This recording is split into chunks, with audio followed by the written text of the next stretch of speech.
আজ দেখবো আমরা মেকানিজম অফ অ্যাকশন অফ বেঞ্জোডাইজিপাইনস আর বারবিচুরেটস। এই দুটোর মেকানিজম প্রায় সিমিলার, সবই একই আছে, শুধু ডিফারেন্স কোথায় না এখানে বেঞ্জোডাইজিপাইনস কী করে না ওপেনিং অফ সিএল মাইনাস চ্যানেলের ফ্রিকোয়েন্সি ইনক্রিজ করে, সেখানে অন্যদিকে বারবিচুরেটস কী করে সিএল মাইনাস চ্যানেল যে ওপেন হচ্ছে তার ডিউরেশনটাকে ইনক্রিজ করে। তো এই দুটোই খুব কনফিউজিং। এক্সামের সময় আমরা বেঞ্জোডাইজিপাইনসের জায়গায় হয়তো লিখে দিতে পারি ডিউরেশন, বা বারবিচুরেটসের জায়গায় আমরা লিখে দিতে পারি ফ্রিকোয়েন্সি।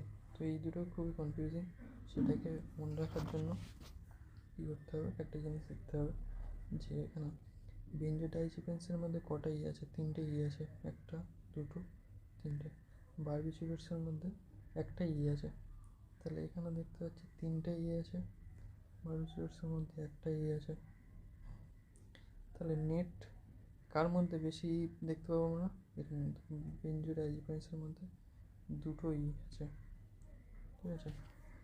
আবার কি জানি ইয়ের পরে কি আসে, ইয়ের পরে আসে এফ।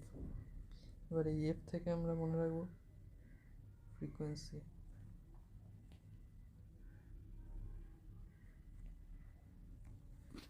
তো এইভাবে মনে রাখবো।